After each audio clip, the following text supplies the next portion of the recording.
Đây là view thực tế của tòa D phân khu Lumiere Boulevard Vinhome Grand Park. Các bạn đánh giá tầm view này có đẹp hay không? Vừa có yếu tố view thoáng không chắn, nhìn đường xá xe cộ, cây xanh hồ nước ha.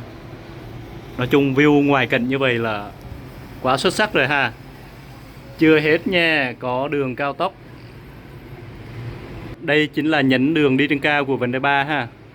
Từ đây mình sẽ kết nối lên thẳng cao tốc Long Thành, là ngay 5 tòa chung cư của MT Mart Điền Phúc Thần ha.